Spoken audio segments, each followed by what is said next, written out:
어떻게 해야 돼요? 반등 제일 센 것들이 뭐였고 지금 어떤 식으로 대응하는 게 제일 좋은 것 같아요? 요번에 가장 눈에 띄는 신고가 나는 섹터가 반도체 소부장 쪽에서 근데 우리나라의 특징이 뭐예요? 국민연금이 굉장히 많이 들고 있고 또 비정상적인 지금 순환출자 구조가 여전히 아직은 있잖아요. 그러다 보니까 유동 주식 비율이 구조적으로 아직 지금 이 시점에서 삼성전자가 350조 원 현금을 만들었어요. 이 돈을 투자를 해가지고 계속해서 장기적인 ROIC를 만들어낸다고 보면 외국인들이 이거 뭐 시크릿한 걸 다 떠와서 이거는 구조적이다 투자할 것 같은데 그러한 생각이 없는 거지 한국 기업에 대해서. 그 부분에 대해서 이제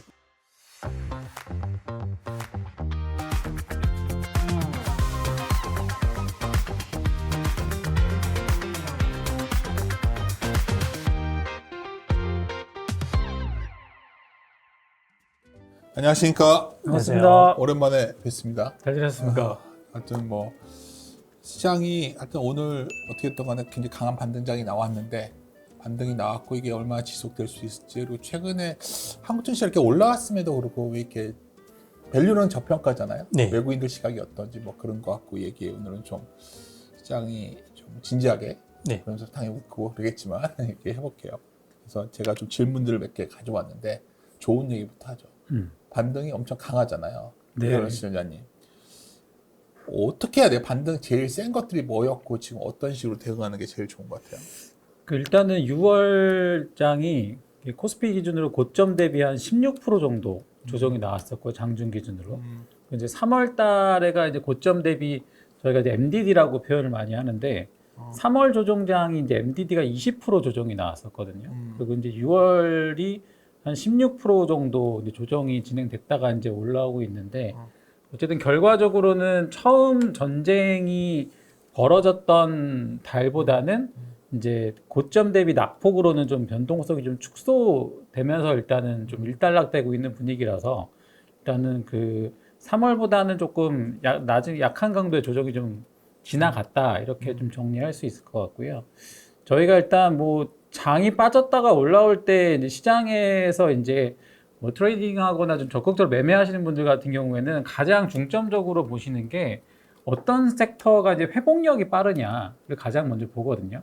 그러니까 이제 결국 저희가 주도주라든가 어떤 시장의 대장주를 결정할 때 이제 주도주의 특징은 장이 조정받을 때 가장 늦게 조정을 받는 게 주도주고 장이 회복될 때 좀 가장 회복력이 빠른 섹터들이 아무래도 이제 이후장의 어떤 그 대장 내지는 조정이 이후에 대장주 체인지 될 때 나타나는 현상들인데 그런 관점에서 지금 시장은 정확하게는 지수 고점 대비로는 아직 고점까지 회복은 안 되고 한 대략 8,900을 고점으로 보면 8,500선에서 지금 일단은 조정이 좀 일단락됐고 그러면 지수는 전고점을 회복을 아직 못했는데 종목들에서는 전고점을 넘어가 있는 섹터들이 존재하거든요. 어디죠?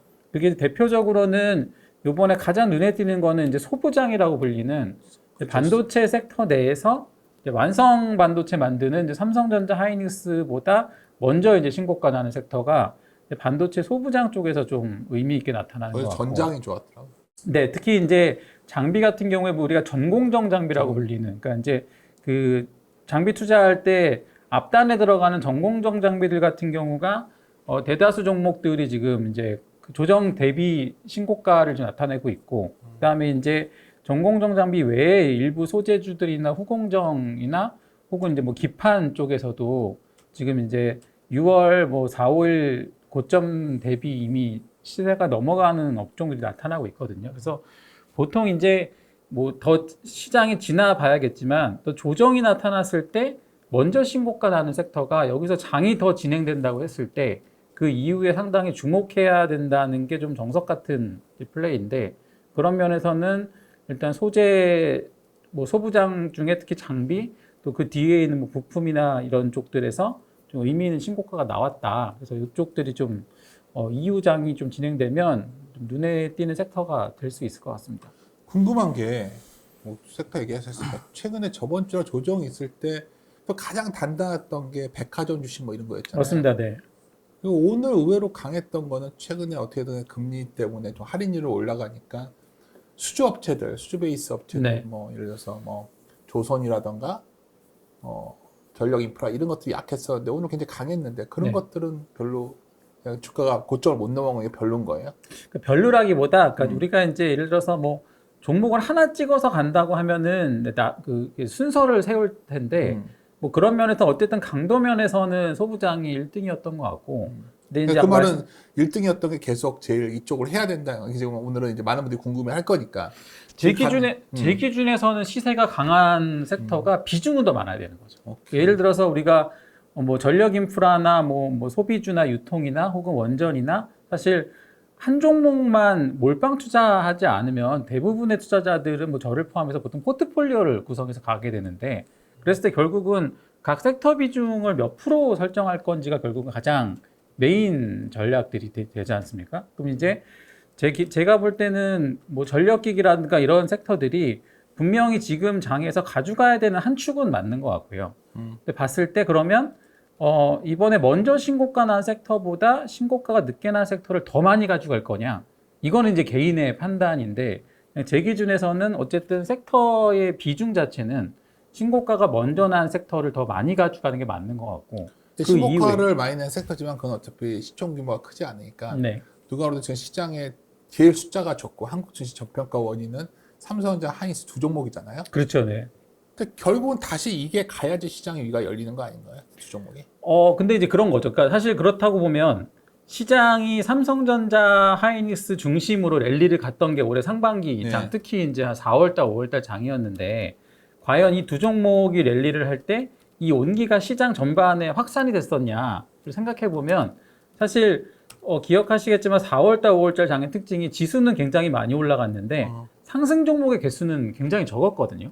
실제 4월달, 5월달에 올라간 종목의 뭐 개수가 50%가 안 될 정도로, 그러니까 50%가 넘어갈 정도로, 그러니까 어떻게 보면은 전자닉스가 당연히 상방에서 좀 상승 여력을 가져가 주는 게 한국장의 기본적으로 지수를 견인하는 시나리오가 될 거고, 근데 보통 이제 전자닉스가 좀 이제 시세가 좀 뭐 약해진다기보다 좀 강보합 정도 가는 국면에서 종목이 좀 이렇게 확산되는 좀 매매들이 많이 나타나거든요. 그래서 뭐 그런 면에서는 전자닉스를 포함해서 오늘 좀 세게 올라온 섹터들 쪽으로 이제 좀 분산이 될 것인지에 대한 좀 뭐 고민들이 좀 필요한. 그 얘기들을 많이 하는데 이제 뭐 우리가 본론 들어가면 다른 걸 팔아서 오히려 전자닉스나 뭐 전기 정도 집중할 거냐, 아니면 좀 확산을 할 거냐. 네. 그랬을 때 선택은 확산 쪽이 좀 낫다고 보시는 거예요. 저는 전자닉스는 만약에 갖고 계시다고 하면은 안 건드리는 게 좋을 것 같아요.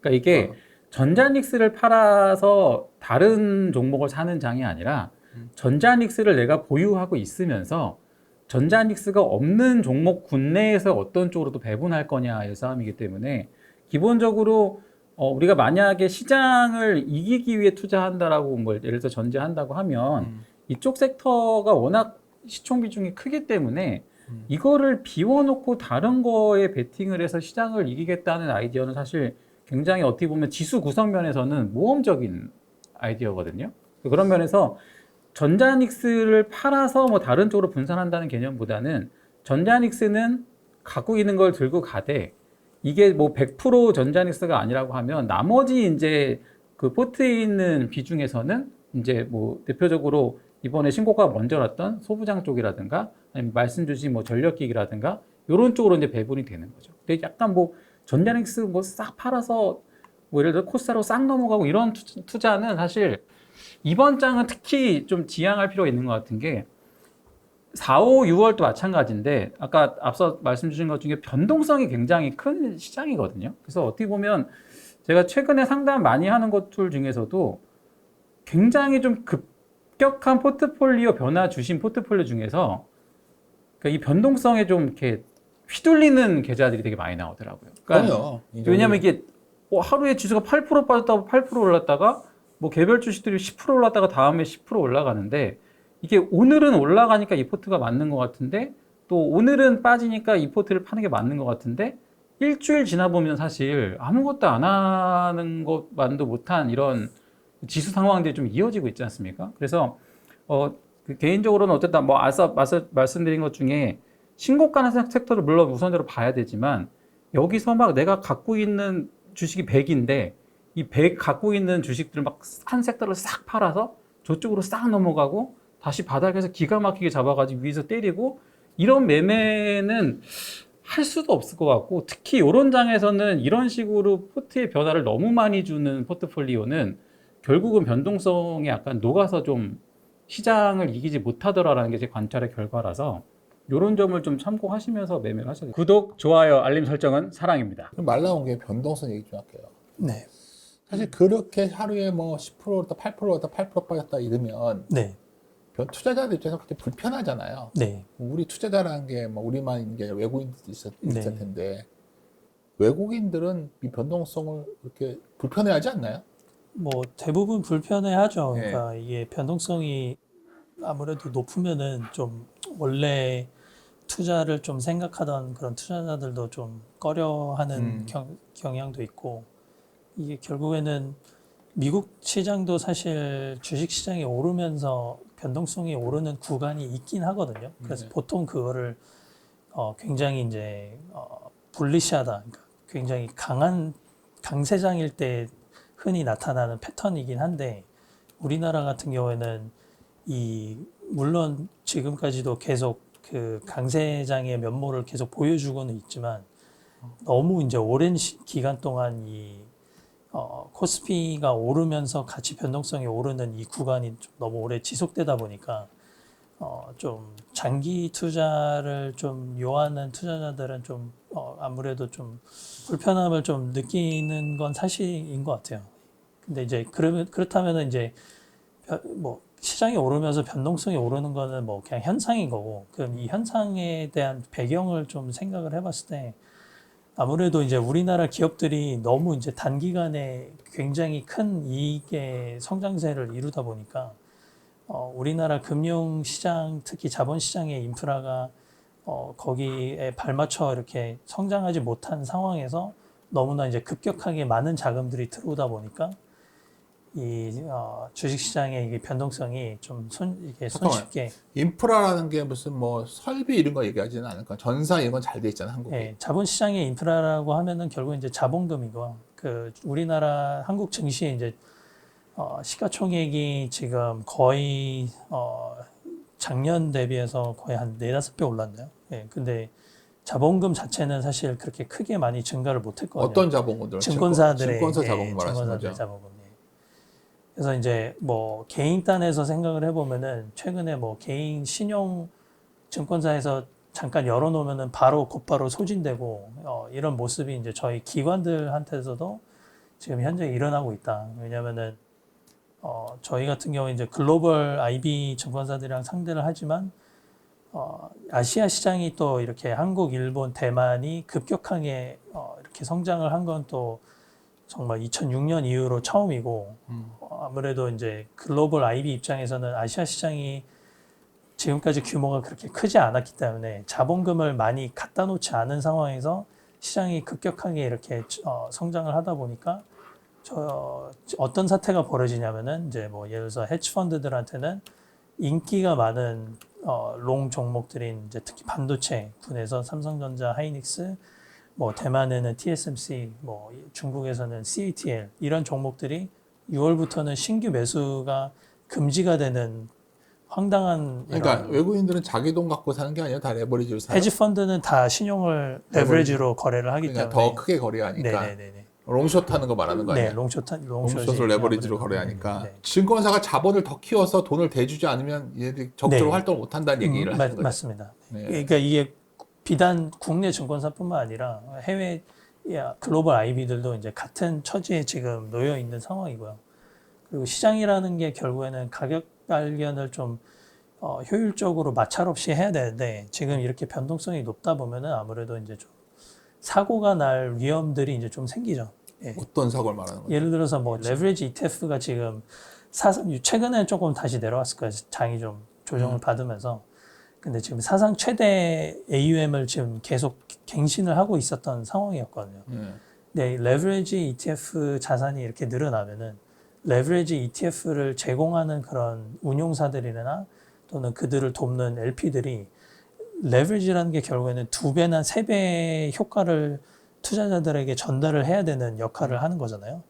근데 그러려면 이제 뭐 콜옵션이나 그다음에 이제 레버리지 상품들을 자기네들이 직접 매수를 해야 되는 그런 상황들이 오다 보니까 이게 곧 수급의 쏠림을 야기시키고 또 굉장히 이제 수급적으로 취약한 구조를 만들 수밖에 없는 상황으로 가게 되죠. 왜냐하면 갑자기 어떤 안 좋은 뉴스가 나왔을 때 주가가 이제 빠질 때 그 레버리지 ETF들이 결국에는 이 그 수익률을 그러니까 나중에 이거 맞춰줘야 되니까 그러니까 옵션 같은 거 막 팔고 빠질 때는 더 팔고 오를 때는 더 사고 오를 때는 그러니까 또 오를 오히려 때는 복리로 사는 거고 빠질 때도 복리로 파는 오히려 이제 거잖아요. 변동성을 더 높이는 이제 네. 이런 또 구간 또 이런 구조를 만들게 되는 거죠. 얼마 전에도 그 왜 하이닉스 두배 레버리지가 본주가 빠졌는데 레버리지는 오르거나 이런 경우들이 생겼었는데 그런 것도 보니까 결국은 이게 시장에서 이 상품을 준비할 때 필요한 어떤 그 뭐 선물이나 이런 수량을 이제 좀 정확하게 예측을 못 하다 보니까 지금 이 레버리지랑 본주의 방향이 아예 반대로 나타난 경우들이 지금 종종 생기거든요. 그러니까 결국에는 펀더멘털을 아까도 말했듯이 시장은 가격 발견을 되게 효율적으로 해줘야 되는 그런 기능을 해야 되는데 이런 수급이 너무 몰리고 쏠리다 보니까 그런 기능을 이제 제대로 못하는 거죠 시장이. KK님 보실 때 국내 증권사들이 어느 정도 좀 자본의 확충이 이루어지면 그래도 지금 시가총액 늘어난 만큼의 체력이 좀 될 거라고 좀 보여지십니까? 지금 제가 정확한 그 금액을 기억할 수는 없는데 지금 보면은 시가총액이 자본금 대비해서 한 67배 정도 되거든요. 67배 정도. 네. 그러니까 뭐 70배라고 하면은 그게 그래도 한 40배, 30배 정도는 내려와야 되지 않을까. 최소 지금에서 한 30% 이상 정도의 증액은 필요하겠네요. 시장 사이즈로 봤을 때. 뭐 오케이 뭐 다 어그리 뭐 이런 동의하는데 그래도 불구하고 이제 누가 뭐래도 삼성전자 하이닉스가 어마어마하게 돈을 벌잖아요. 많은 분들이 그걸 보는 거죠. 국내 투자자들은 뭐 다른 거 보지 말자.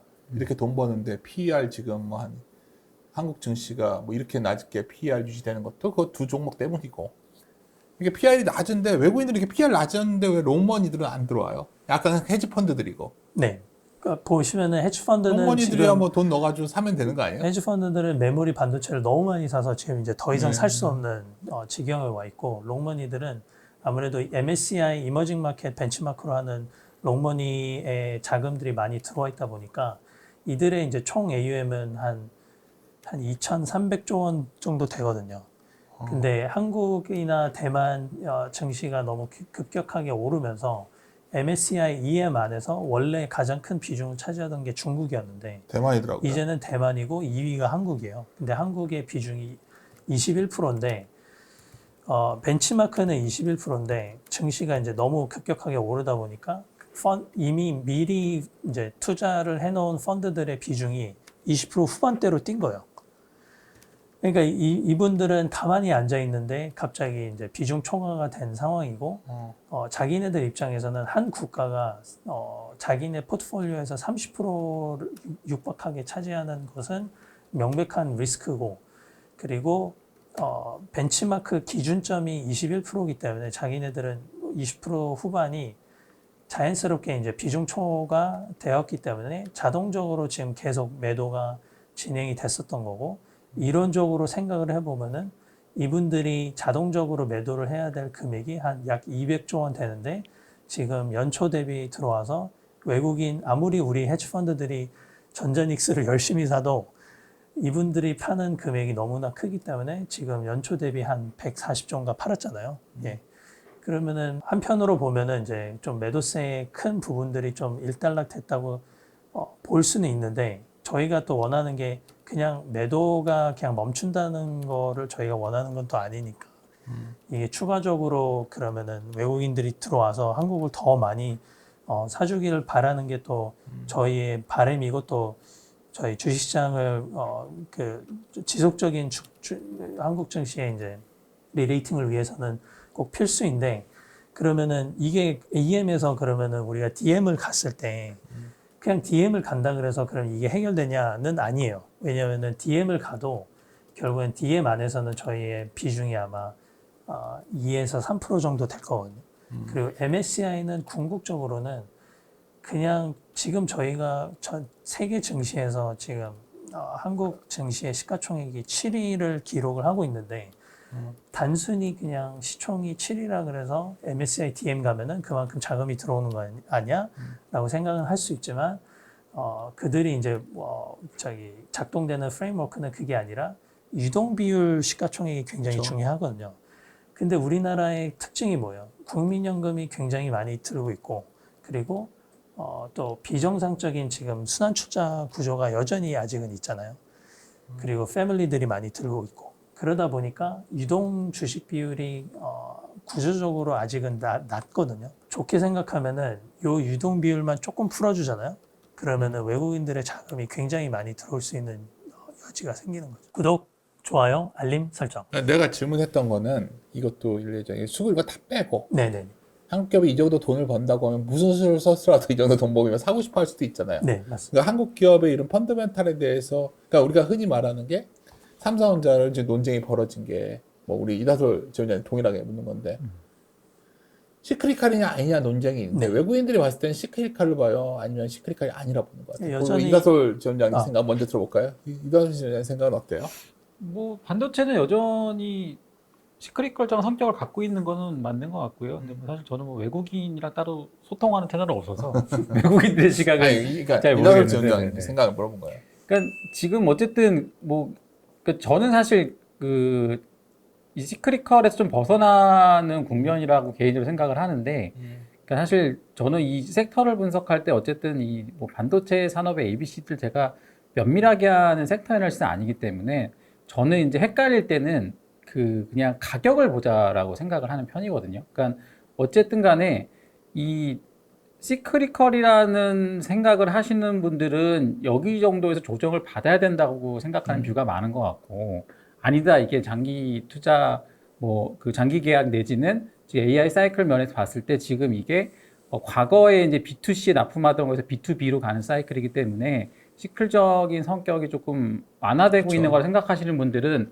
계속 가져가는 건데, 결국 이게 시클이냐 아니냐 보다 약간 어떻게 보면 좀 본인의 포지션에 따라서 뷰가 그냥 바뀌는 것 같아요. 그러니까 좀 반도체를 미리 줄이신 분들은 시클이라고 계속 얘기를 하는 것 같고, 반도체를 계속 쥐고 가시는 분들은 아니다, 아직 이제 시클에 좀 벗어나는 국면을 얘기를 하는 것 같은데, 어쨌든 결과적으로 두 힘이 계속 충돌을 하는 거거든요. 그래서 이제 결국 매수랑 매도가 충돌해서 결정되는 게 가격인데, 저는 어떤 산업에 대한 어떤 뷰나 이게 좀 이견이 있는 게 헷갈릴 때는 그냥 좀 가격만 보자고 생각하는 편이라서, 어쨌든 현재까지는 반도체 특히 삼성전자 하이닉스가 시크리컬적인 성격에서 좀 이번 장기 사이클에서 좀 성격이 바뀔 수 있다라는 쪽에 조금 더 힘의 우위가 이어지고 있는 것 같고, 요번 조정장에서 어쨌든 이 삼성전자 하이닉스가 특히 이제 이 조정을 견뎌냈기 때문에 아마 6월 후반장이나 하반기 장에서도 이 시클적인 요소에서 벗어나고 있다라는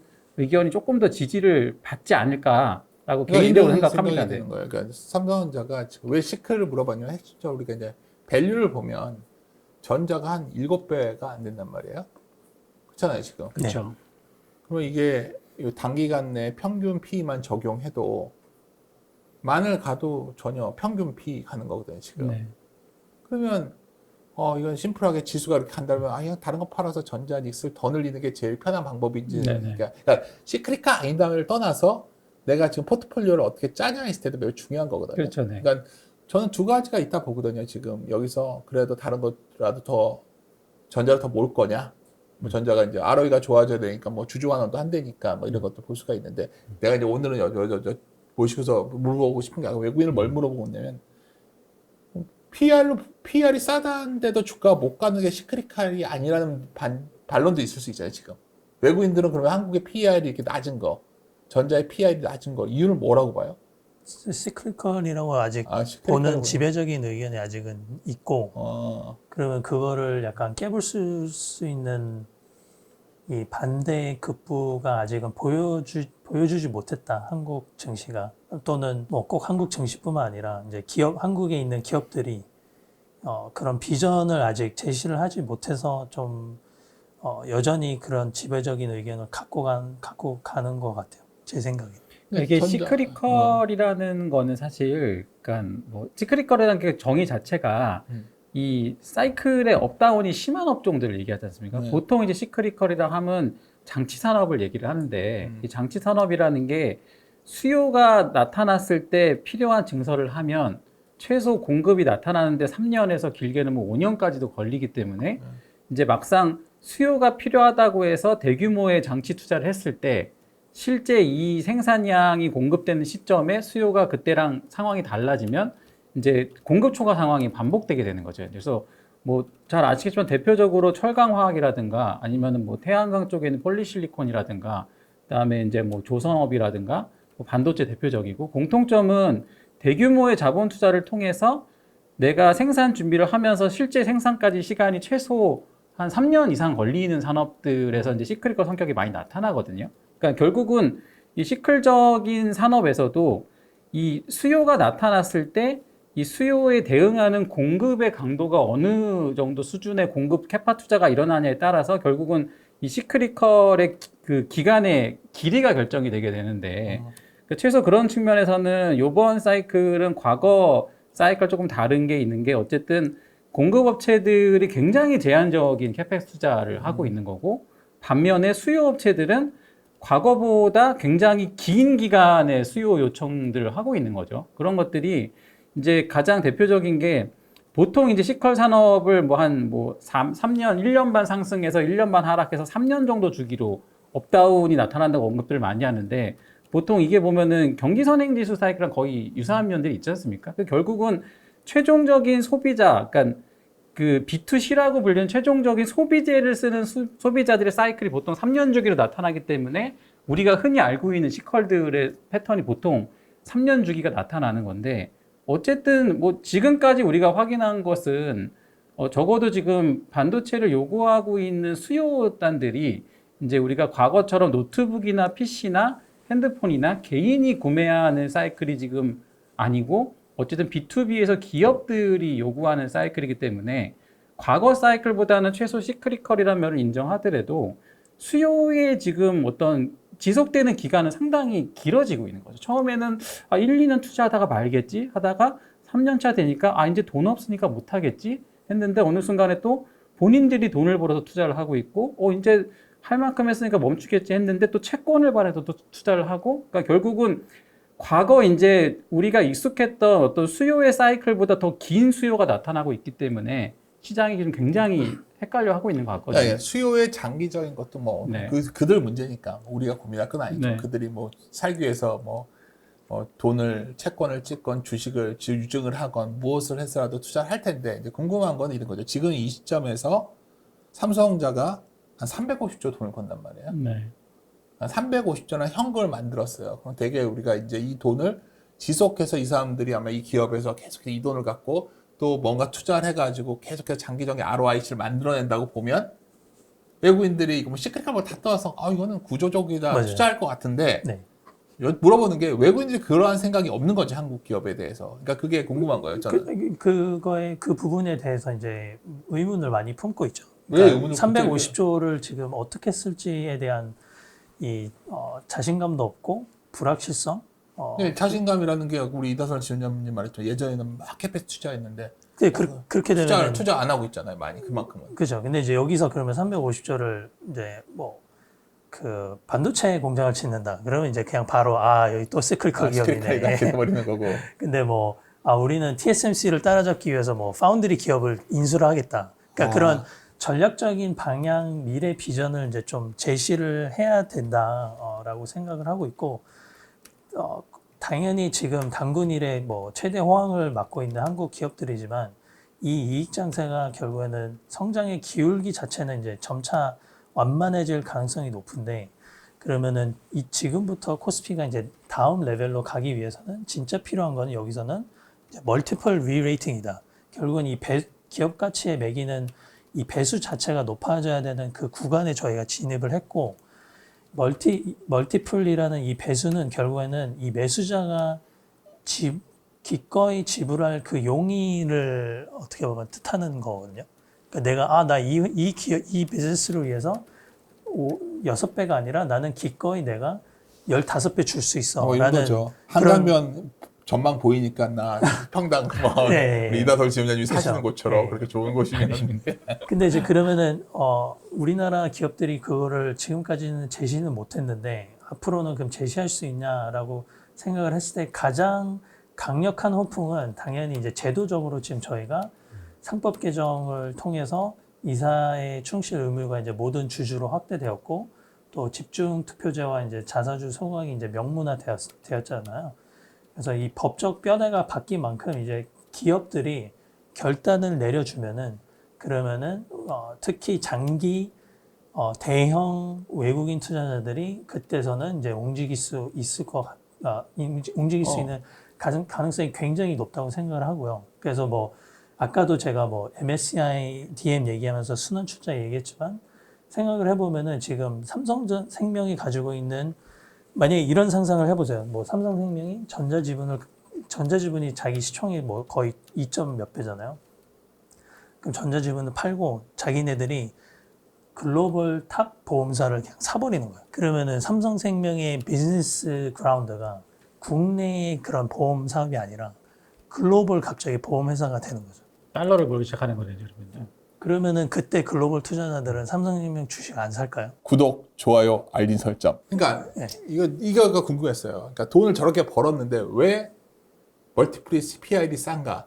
PR은 결국은 내가 얘에 대해 프리미엄을 안 준다고 있다는 거예요, 한국에. 그러니까 뭐 여러 제한이 있지만 프리미엄을 줄 만한 상황이면 무슨 수를 써서라도 사겠죠. 네. 자기 돈 넣어서라도 살 네. 텐데 안 사는 이유는 말씀을 들어보니까 아직 우리 기업들이 그러한 소위 이 반도체 사이클이 좋은 거지 니네가 뭔가 앞으로 구조적으로 경영진이 뭘 해가지고 새로운 성장 동력 확보했냐? 이런 질문을 한다는 거예요. 그렇죠. 뭐 스페이스X만 봐도 매출 대비 지금 뭐 그 기업 가치가 뭐 20몇 배 넘잖아요. 그러니까 이제 그거는 일론 머스크가 미래에 대한 비전을 제시했기 때문에 거기에 매료되어서 투자자들이 들어오는 것이고 그러면은 우리가 지금부터 멀티플 리레이팅을 할 수 있는 그 기업을 선별할 수 있는 어떤 필터 뭐 어떤 관점을 가져갈 수 있는 게 저는 세 가지라고 보는데 첫 번째는 이제 그 기업이 명확하고 매력적인 그런 전략적 방향을 제시했는지에 대한 저희가 답을 먼저 해야 되는 거고 그 두 번째는 그런 비전을 제시했을 때 실행할 수 있는 충분한 그 현금이 있는지. 예. 근데 2번은 이제 한국 기업들이 엄청 많이 생기고 있잖아요. 삼성전자를 포함해서.